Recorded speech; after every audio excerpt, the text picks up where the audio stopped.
제가 지난번에 그랬잖아요. 그 메시지가 있는 메신저가 되고 싶다. 네네. 근데 그 안에 메시지가 선하고 기쁨이었으면 좋겠고 뭔가 누군가와 소통할 때도 그 상대방도 막 행복했으면 좋겠고 하니까 주변에서 오히려 질문을 하더라고요. 대체 어디서 그런 기쁨이 오냐. 우리 성서학당을 봐라. 저는 착한 일을 계속 하고 싶어서 뭔가 계속 하다 보면 자꾸 나를 드러내게 되는 것 같아요. 맞아요. 그런데 그게 아니라 하나님을 바라보면서 가면 하는 일이 이렇게 선으로 가는 느낌, 저절로 가는 느낌? 그런 느낌이 받는 것 같아서 또 모범생 또 우리 연희애 씨는 또 일주일 동안 또 그런 경험 없으세요? 저는 그 선을 행할 때 되게 조심해야 된다고 느낀 게 선을 행할 때 조심해야 교만이 싹 트더라고요. 결국 하나님께서 하게 해줘야지 할 수 있는데 내가 했다. 내가 이만큼 했으니까 약간 바라는 마음?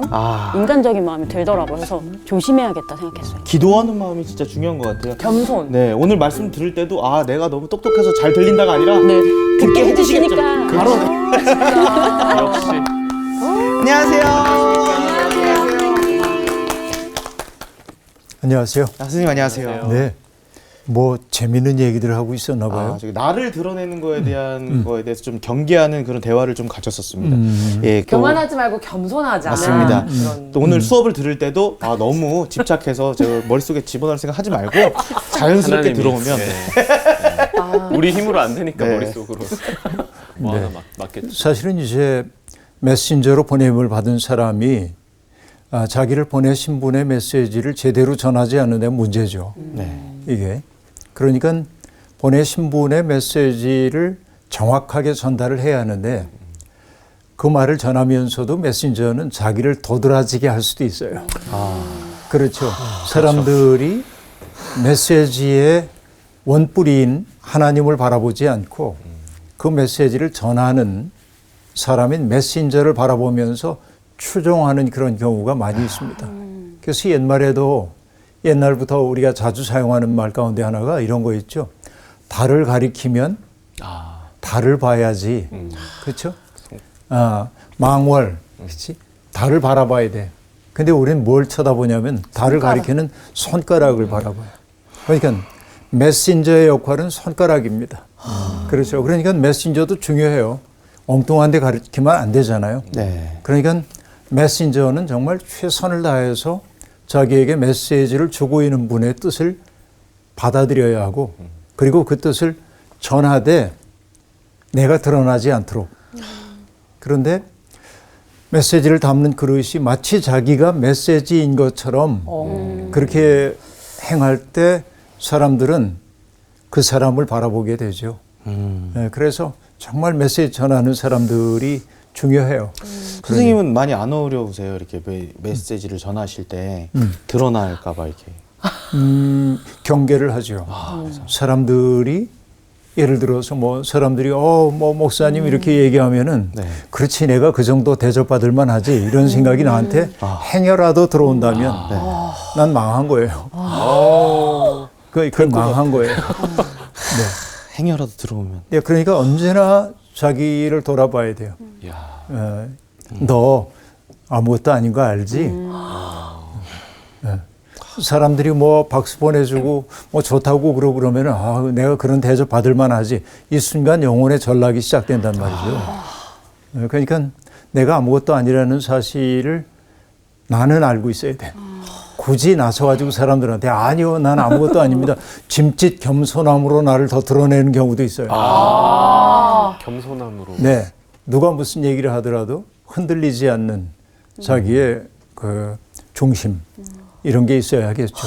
네, 어쨌든 이 얘기 그 정도로 하고 오늘 하나님 말씀 공부할 텐데 오늘 우리가 다뤄야 할 말씀이 굉장히 큰 위안이 돼요. 평안을 너희에게 준다 하시는 그 말씀을 우리가 다루거든요. 오늘 수업 요한복음 47강 평안을 너희에게 주노라. 오늘 요한복음 14장 22절부터 31절까지 공부하겠습니다. 연희애 씨부터 읽어주세요. 네. 가룟인 아닌 유다가 이르되 주여 어찌하여 자기를 우리에게는 나타내시고 세상에는 아니하려 하시나이까. 예수께서 대답하여 이르시되 사람이 나를 사랑하면 내 말을 지키리니 내 아버지께서 그를 사랑하실 것이요 우리가 그에게 가서 거처를 그와 함께 하리라. 나를 사랑하지 아니하는 자는 내 말을 지키지 아니하나니 너희가 듣는 말은 내 말이 아니요 나를 보내신 아버지의 말씀이니라. 내가 아직 너희와 함께 있어서 이 말을 너희에게 하였거니와 보혜사 곧 아버지께서 내 이름으로 보내실 성령 그가 너희에게 모든 것을 가르치고 내가 너희에게 말한 모든 것을 생각나게 하리라. 평안을 너희에게 끼치노니 곧 나의 평안을 너희에게 주노라. 내가 너희에게 주는 것은 세상이 주는 것과 같지 아니하니라. 너희는 마음에 근심하지도 말고 두려워하지도 말라. 내가 갔다가 너희에게로 온다 하는 말을 너희가 들었나니 나를 사랑하였더라면 내가 아버지께로 감을 기뻐하였으리라. 아버지는 나보다 크심이라. 이제 일이 일어나기 전에 너희에게 말한 것은 일이 일어날 때에 너희로 믿게 하려 함이라. 이후에는 내가 너희와 말을 많이 하지 아니하리니 이 세상에 임금이 오겠음이라. 그러나 그는 내게 관계할 것이 없으니 오직 내가 아버지를 사랑하는 것과 아버지께서 명하신 대로 행하는 것을 세상에 알게 하려 함이로라. 일어나라 여기를 떠나자 하시니라. 네, 고맙습니다. 오늘 얘기는 이런 대목으로 시작이 되고 있습니다. 주님이 말씀하시죠. 내가 너희를 고아처럼 버려두지 않을 거야. 내가 하나님께 청하여서 보혜사 성령이 그대들에게 임하게 될 거라고 얘기를 하십니다. 그리고 또 음울하게 얘기하십니다. 조금 있으면은 여러분들은 나를 볼 수가 없어요. 내가 떠나는 거죠. 그렇지만은 내가 떠난다고 해가지고 죽는 게 아니고 나는 여전히 살아있을 거다. 이렇게 얘기를 합니다. 자, 떠난다, 사라진다, 사람들의 시야로부터 멀어진다. 이 이야기가 어떤 제자들의 마음속에는 불편함을 주었던 것 같아요. 왜냐하면 예수 운동이라고 하는 게 사람들에게 더 많이 알려져서 많은 사람들이 동참하고 그리고 뭔가 으쌰으쌰 해가지고 세상이 바뀌는 것을 보고 싶은데 정말 그럴 수 있는 가능성의 문이 빠꼼히 열리고 있는데 예수님이 난 이제 사라질 거야 라고 얘기하니까 이거 받아들이기 어려운 현실이에요. 그래서 제자 한 사람이 이의 제기를 하고 있는데 그 제자의 이름이 유다입니다. 근데 그 유다가 가룟 유다가 아니라는 거예요. 예수님을 배신했던 가룟 유다 있었잖아요. 근데 그가 아닌 다른 유다가 말해요. 근데 이 다른 유다의 정체는 그렇게 널리 알려져 있지는 않습니다. 그분이 어떤 일을 했는지. 복음서를 보다 보면은 이분이 야고보의 아들이라는 표현이 2번 정도가 나와요. 야고보의 아들이라고 얘기하고 또 유다라고 하는 이름이 불편했는지 어느 장소에서는 12제자 이름을 얘기할 때 다데오라는 사람과 일치되기도 합니다. 그러니까 다데오라고 하는 사람이 가룟 사람 아닌 다른 유다가 아닐까? 사람들은 그렇게 짐작을 해보는 거죠. 어쨌든 다른 복음서 속에서는 별로 어떤 그 활동하는 내역이 보이지 않던 가룟 아닌 유다가 예수님에게 질문을 합니다. 어찌하여 자기를 우리에게는 나타내시고 세상에는 아니하러 하시나이까? 이렇게 이제 묻습니다. 자, 제자들에게는 당신의 비밀을 드러내 보여주고 있는데 왜 세상 앞에서는 당신 스스로를 드러내 보이지 않으십니까? 자, 이것은요, 정직한 질문이라고 볼 수 있습니다. 왜냐하면 우리 마음속에도 그런 거 있잖아요. 내가 사람들 앞에 근사하게 보여지고 싶어요. 혹은 내가 지지하는 누군가가 세상 사람들 앞에 근사하게 드러나기를 바랍니다. 그죠? 그런데 내가 지지했던 사람이 사라진대요. 어딘가로. 당신을 숨긴대요.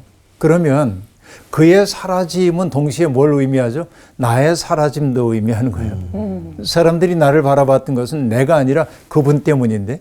그러니까 이 유다의 마음속에는 예수님의 일종의 퇴장이 자기의 퇴장으로 이어질 수도 있다는 생각이 들었음직하지요. 그러니까 이렇게 질문을 하고 있는 겁니다. 그때 예수님이 대답하십니다. 사람이 나를 사랑하면 내 말을 지키리니 동문서답이에요. 왜 당신을 드러내 보이지 않으세요? 라고 얘기할 때 예수님은 이러저러해서 나를 드러내지 않는 거야 라고 얘기하면 논리적이잖아요. 네. 정합적이죠. 그런데 주님은 그렇게 대답 안 하십니다.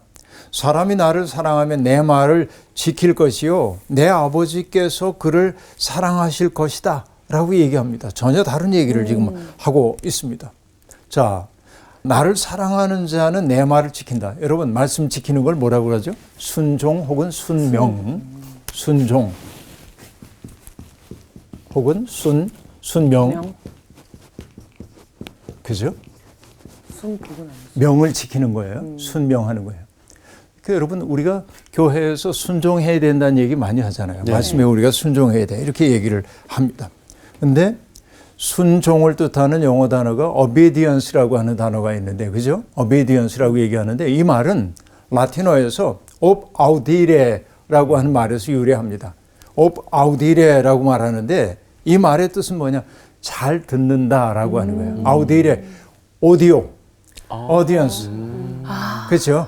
영어로 얘기하면 그 단어가 관련이 되죠. 그러니까 잘 듣는 거예요. 다시 말하면 순명한다고 하는 것은 잘 들음이고요.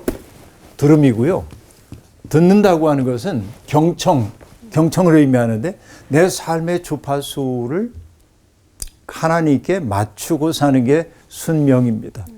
그렇죠? 나의 주파수를 하나님의 주파수에 맞추고 사는 것이 순명이에요.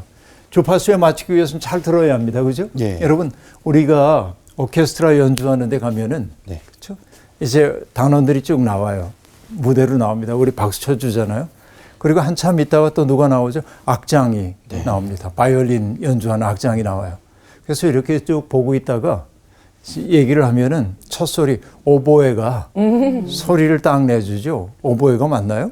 오보에. 네, 오보에 소리를 내주죠. 그럼 거기에 따라서 다 조율하잖아요. 조율, 예. 근데 여러분, 오보에가 소리를 내는데 딴짓하고 있으면 안 되잖아요. 그 소리를 잘 들어야죠. 네. 맞춰야 하잖아요. 그래야 오케스트라가 바른 소리를 내죠. 신앙생활 한다고 하는 게 그런 거예요. 하나님의 마음에, 나의 마음의 주파수를 맞추어야 돼. 잡음이 나오면 안 돼요.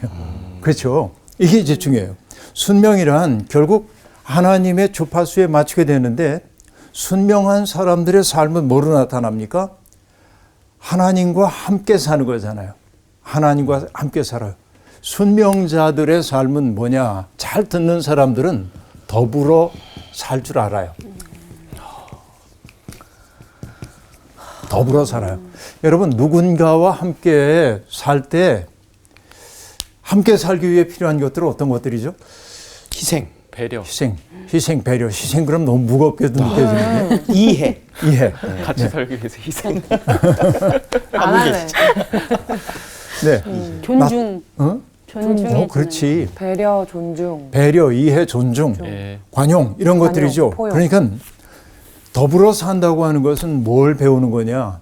존중하는 걸 배우는 거고 이해하는 걸 배우는 거고 이제 그런 거예요. 근데 여기에 대칭되는 것들이 뭐냐? 이기심이고요. 냉담함 같은 것들이에요. 냉담, 시기, 질투. 이런 것들이 더불어 살지 못하게 만들죠. 근데 가만히 보니까 얘기를 하다 보니까 더불어 살지 못하는 까닭이 어디에 있어요? 들을 생각이 없기 때문에. 그 사람이 하는 말도 경청하지 않을 뿐만 아니라 여러분 살다 보면 말로 하지 않는 표현들이 제법 많이 있습니다. 표정으로 할 수도 있고, 그렇죠? 그냥 아무것도 안 해도 뭔가를 표현하고 있잖아요. 근데 그걸 잘 들어야 되거든요, 우리들이. 그렇죠? 네. 그러니까 정말 더불어 산다고 하는 것은 이런 것이고, 이기심과 미움과 냉담함을 극복하는 사람이라야 누군가와 함께 살 수 있어요. 이해하고 존중할 수 있는 것이죠. 그래서 순종 혹은 순명의 반대말은 뭘까요? 반대말. 불순종. 불순종. 반항. 네, 반항. 너무 순종. 정직하게. 여기에서 다 얘기를 했어요. 결국 뭐냐? 불평. 불평, 불만. 불평하는 거예요. 와. 하나님이 왜 나한테 이러셔? 왜 이러시는 거지? 우리도 살다 보면 이웃들에게 불평하잖아요. 네. 불평이 나온다고 하는 건 뭐죠? 더 이상 저 사람이 하는 일을 이해할 수 없어. 저 사람이 하는 그 일을 나는 받아들일 수 없어. 그 마음이 내 속에 생겨난 거예요. 그러니까 이기심과 냉담함에 굴복할 때 나타나는 것들이 불평이란 말이죠. 여러분 보니까 이게 순종한다는 말에서 파생돼 나오는 우리의 삶의 자리가 이렇다는 거 우리가 알 수 있습니다. 그러니까 불평이란 결국 뭐예요? 존경심과 상대에 대한 감사의 마음을 잃어버리는 거예요. 그러니까 하나님에 대해서 우리들이 불평하는 것도 똑같습니다. 하나님의 선하심을 믿지 못할 때, 또 하나님의 능하심을 믿지 못할 때 우리는 하나님 앞에 불평하기 시작합니다. 그런 거예요. 자, 이 얘기. 사람이 나를 사랑하면 내 말을 지킬 거야. 이 말이 결국 뭐예요? 순종할 거야 라고 하는 말이죠. 그런데 순종할 때 벌어지는 일은 어떤 거예요? 주님이 말씀하십니다. 내 말을 순종하는 사람, 내 말을 경청하는 사람에게 찾아가셔서 그에게 가서 거처를 그와 함께 하리라. 이렇게 말합니다. 자, 주님이 당신의 말을 경청하는 사람과 거처를 함께 한다고 하는 얘기예요. 이 말을 바울 사도의 용어로 얘기하자면 어떤 말이 될까요? 그리스도 안에 있는 삶이에요. 그렇죠? 이전엔 그리스도 바깥에 있었다고 한다면 그리스도가 내 속에 들어와 나를 거처로 삼으신 거죠. 그래서 우리가 하나님 앞에 기도할 때도 주님, 이 불충한 종을 당신의 거처로 삼아 주십시오.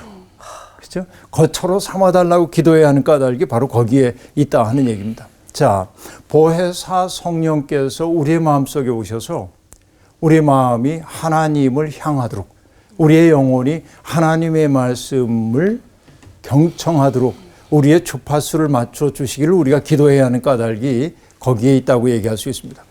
하나님을 사랑하는 자에게 주시는 특권이에요.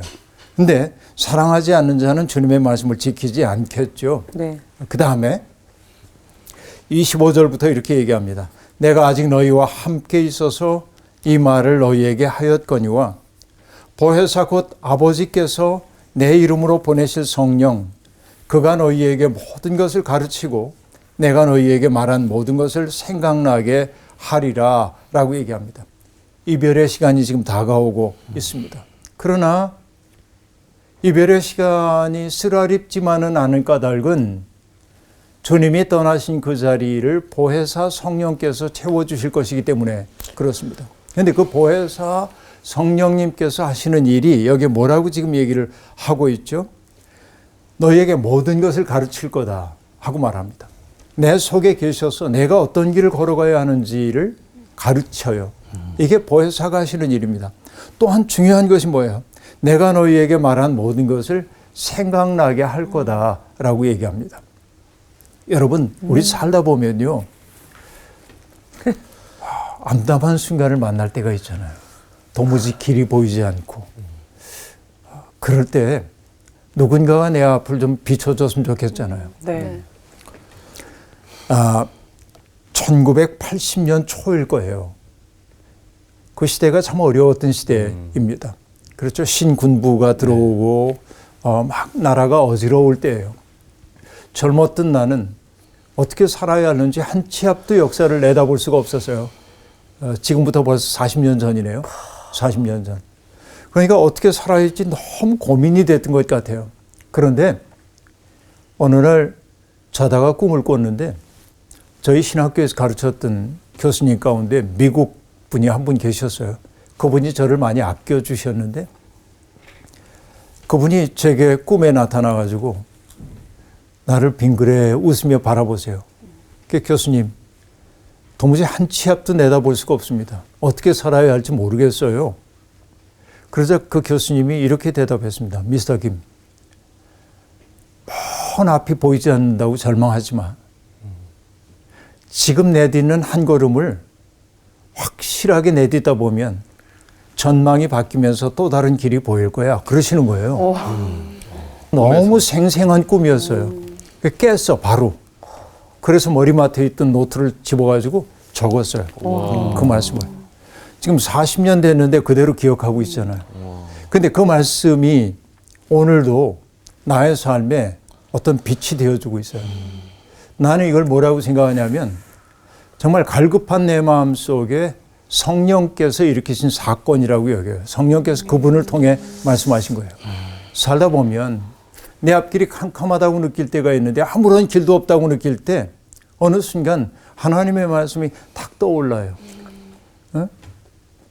내 발이 수렁 속에 빠져들어갈 때 주께서 나를 건져서 반석 위에 세우시고 뭐 이런 말씀이 딱 떠오르는 순간 나를 확고하게 사로잡고 있었던 그 어려움과 어두움들이 상대화되잖아요. 그래, 하나님이 나를 붙들어 주시지.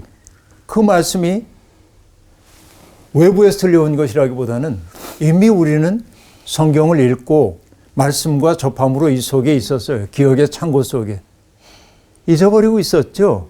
그런데 우리가 간절하니까 성령이 뭘 한 거냐면 톡 친 거예요. 그러니까 그 말씀이 탁 떠올랐어요. 그 말씀이 탁 떠오르자 뭐예요? 여러분 시편 119편이 얘기하는 것처럼 주님의 말씀은 내 발에 등불이요 내 길에 빛이 나이다 하고 얘기한단 말이죠. 그러니까 성령께서 하시는 중요한 일이 뭐냐? 주님의 말씀을 기억나게 하신다. 성령이 하시는 중요한 일은 우리들 속에 감춰진 불이 있었어요. 우리 속에 불씨가. 근데 이 불씨가 재에 덮여가지고 안 보여요. 근데 필요할 때 성령이 하시는 일이 뭐냐? 불씨를 툭 쳐서 재를 걷어내니까 불이 다 부르는 거예요. 하나님의 말씀을 떠오르게 해요. 예수 그리스도의 말씀을 떠오르게 해요. 이게 주님이 하시는 정말 중요한 일이라고 볼 수 있습니다. 일상의 분주함에 몰려 살면서 잊어버리고 나는 하나님의 뜻을 일깨워 주는 거예요. 그러니까 이때가 바로 뭐냐면 내 속에 감춰진 불씨가 되살아난 그때 내 속에 신령한 싹이 돋아나는 때란 말이죠. 우리가 새로운 삶을 살게 만들어요. 고상 선생님은 시인인데요. 이렇게 말합니다. 자기 속에 신령한 싹이 돋아난 그 순간을 노래하면서 이렇게 노래해요. 어둠으로 감싸여 있던 만물들이 저마다 총총한 별이 되어 반짝이고 그물코처럼 엉키고 설킨 사리들이 탈의실처럼 술술 풀린다 하고 말합니다. 그렇죠? 내가 하는 거 아닙니다. 그렇죠? 성령께서 내 눈을 열어주시자 볼 수 있게 되었어요.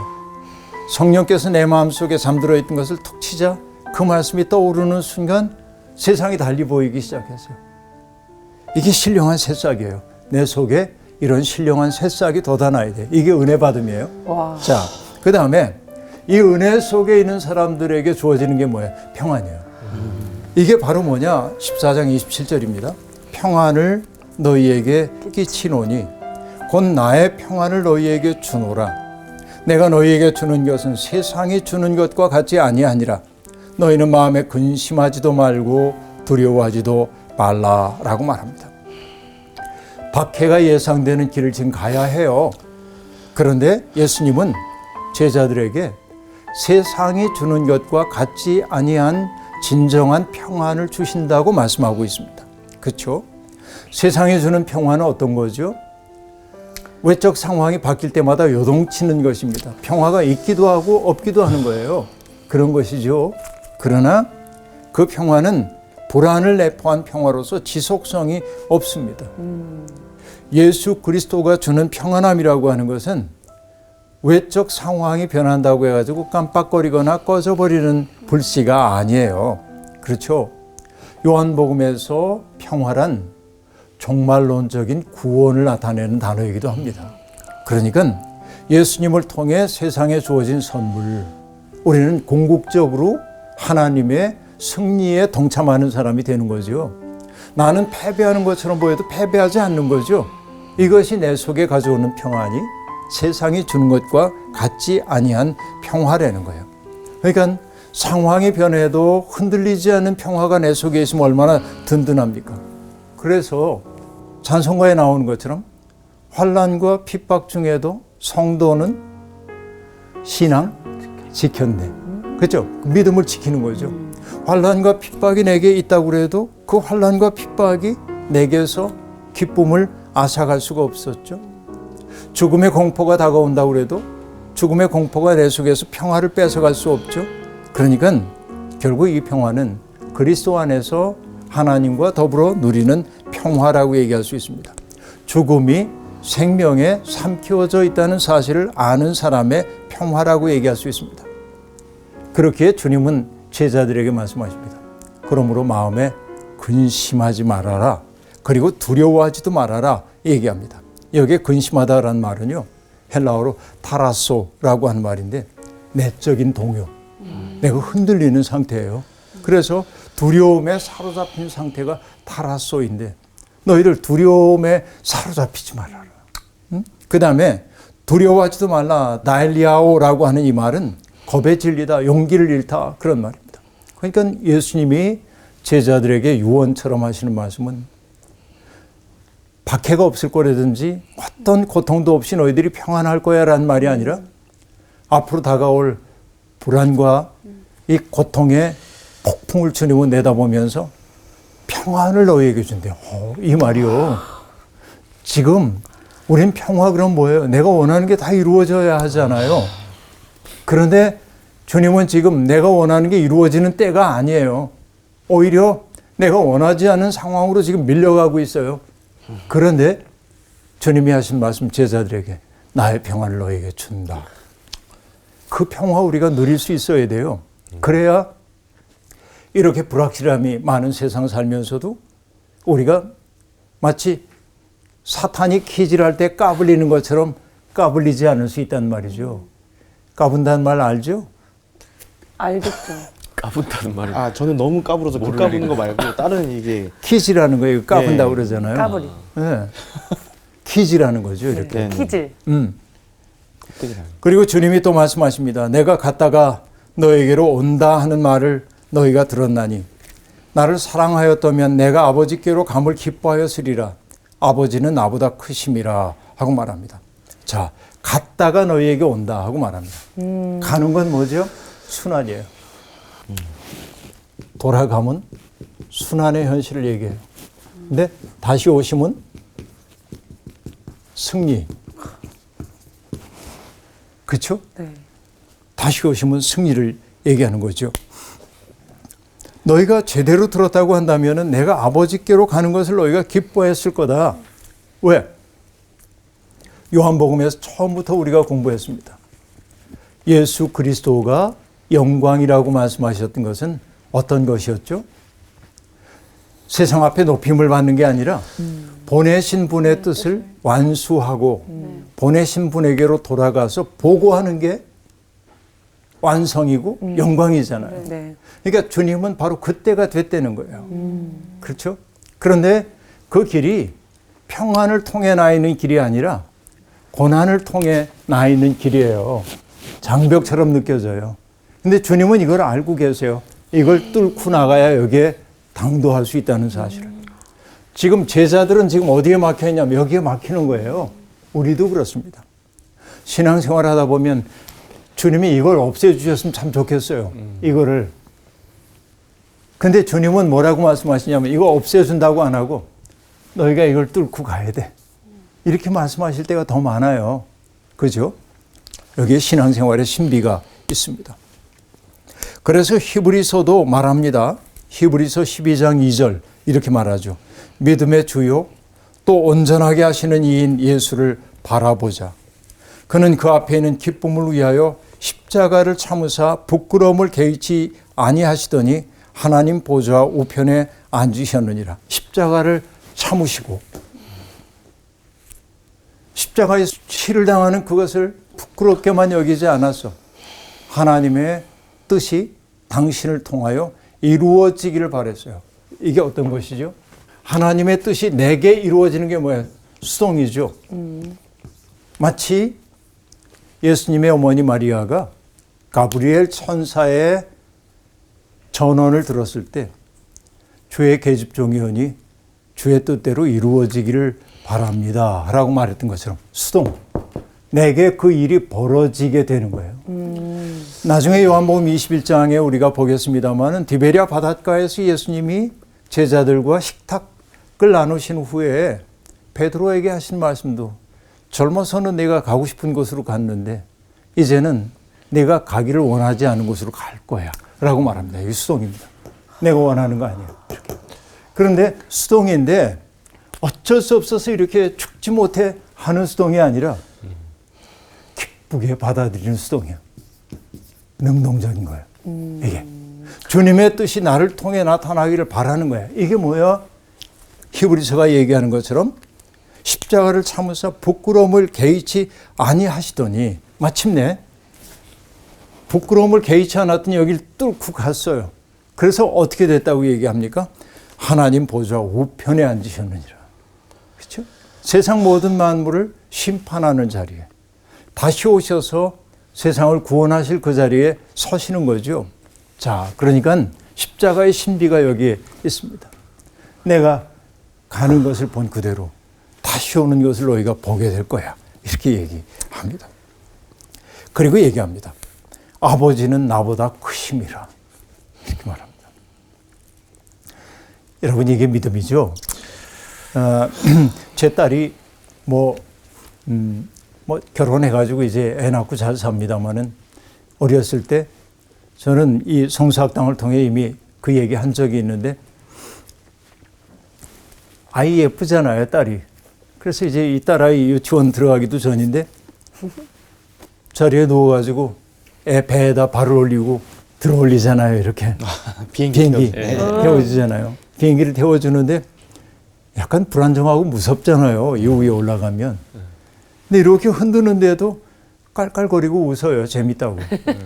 안 무섭냐니까 안 무섭대요. 약간 더 무섭게 해야겠다 그래서 옆으로 흔들었어요. 더 불안정하잖아요. 근데도 괜찮아요. 손을 놨어요. 놓고 이렇게 앞뒤로 움직였어요. 근데도 즐거워해요. 그래서 딸에게 물어봤습니다. 아무개야, 무섭지 않아? 그래서 안 무섭대.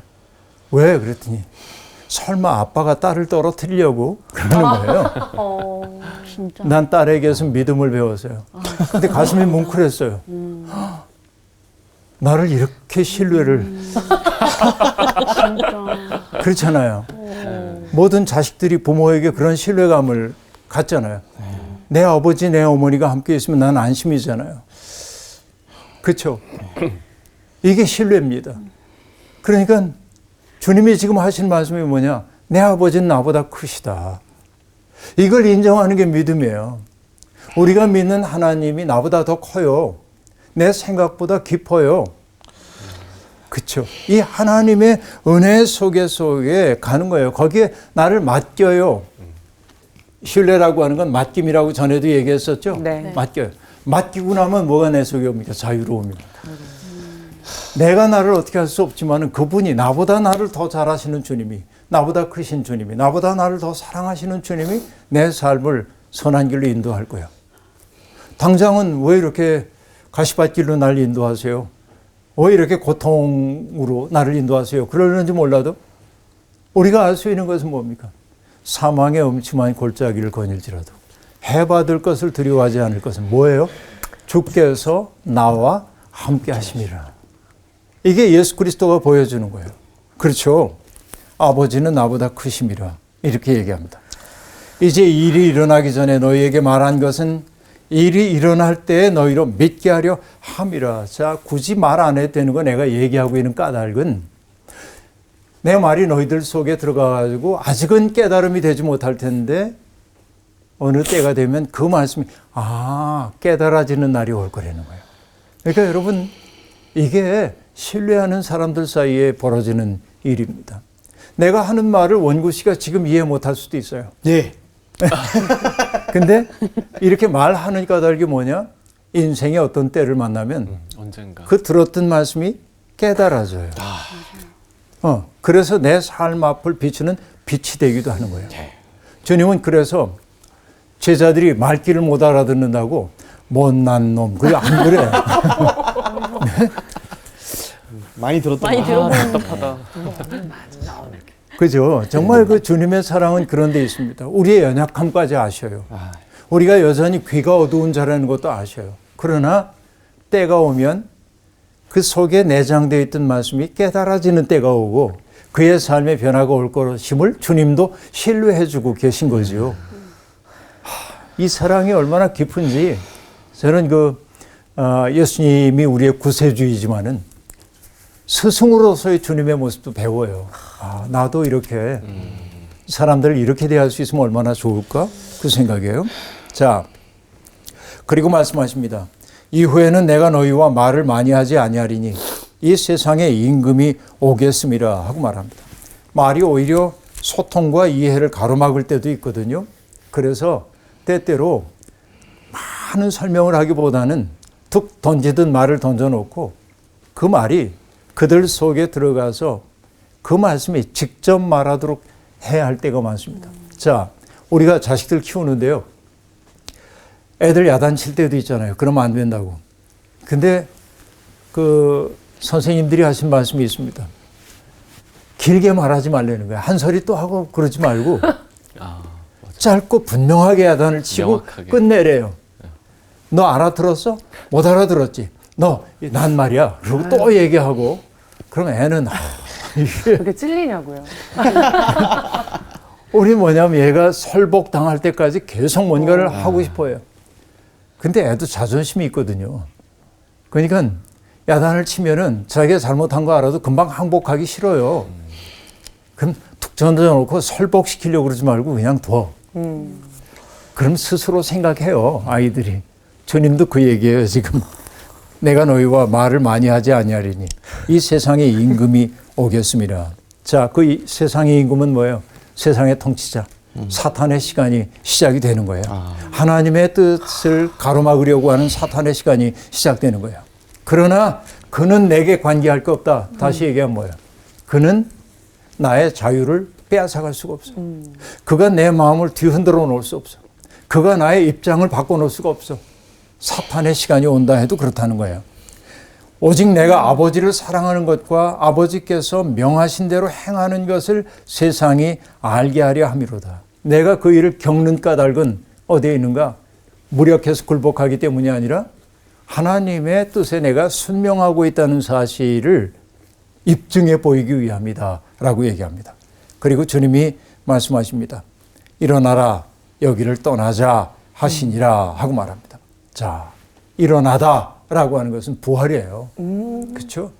두려워하는 마음, 주저하는 마음 그 속에 그래서 물러가고 싶어하는 그 마음이 있는데 두려움을 떨치고 소명을 향해 용감하게 나아가자. 아까 얘기한 대로 여기 벽이 있는데 이 벽 앞에서 울지 말고 벽 앞에서 돌아서지 말고 뭐 하자고요? 벽을 뚫고 가자. 일어나 가자라고 말하는 겁니다. 영광만이 예비되어 있는 길로 가는 게 아니라 순환처럼 보이고 손해처럼 보여도 그게 하나님이 기뻐하시는 일이라면 그 일을 감당하기 위해 뒤에서 나를 붙잡고 있는 유혹을 떨쳐버리고 앞을 향해 가자. 믿음이란 바로 그런 결단인 것이죠. 우리의 믿음이 그렇게 깊어져서 순명하는 삶, 그래서 불평하며 그 길 가는 게 아니라 감사함으로 그 길을 가는 우리가 되었으면 좋겠습니다. 오늘 수업 마칠게요. 고맙습니다. 네. 감사합니다. 네, 감사합니다. 선생님. 와. 오늘 평안에 대해서 좀 깨달아지는 순간이었던 것 같아요. 연희 씨 어떻게 되셨어요? 저도 아까 그 목사님 그 자녀분이 그 비행기 아, 놀이할 네. 때 설마 아빠가 날 떨어뜨리겠어? 이 말을 했다고 했잖아요. 그러니까 그게 하나님께 제가 가져야 될 믿음이라는 생각이 들었어요. 설마 하나님이 나한테 안 좋은 걸 주셨겠어? 약간 이런 마음 있잖아요. 맞아요. 하나님이 나한테 안 좋은 걸 줄 리가 없는데, 그러니까 나를 의심했을 때 이게 잘못됐다고 생각한 것이 내 생각이지 하나님은 결국 가장 좋은 것을 주시는 분이다라는 거를 또 다시 오늘 기억하고 새겨야 될 것 같아요. 오늘 그럼 마지막 멘트는 제가 이제 여러분 평안에 대해서 좀 많이 알게 되셨습니까? 참 평안에 대해서 알게 되셨습니까? 네. 주님께서 말씀하셨습니다. 이러면 같이 평안을 내게 주노라 이렇게 하고 네, 좋습니다. 네. 여러분 참 평안에 대해서 알게 되셨나요? 주님께서는 말씀하셨습니다. 평안을 내게 주노라.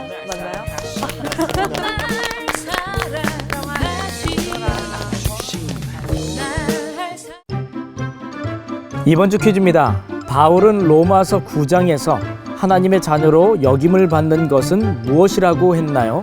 1번 육신의 자녀, 2번 약속의 자녀, 3번 요셉의 자녀. 정답을 아시는 분은 CBS 성서학당 홈페이지에 정답을 올려주시거나 우편으로 보내주시면 됩니다. 선정되신 분들에게는 대한성서공회에서 발행한 성경 통독을 위한 최고의 자습서 성경 2.0, 세상을 바꾸는 복음 매거진 크리스티애니티 투데이 1년 정기 구독권, 성서학당 선생님들의 저서 중 하나를 드립니다.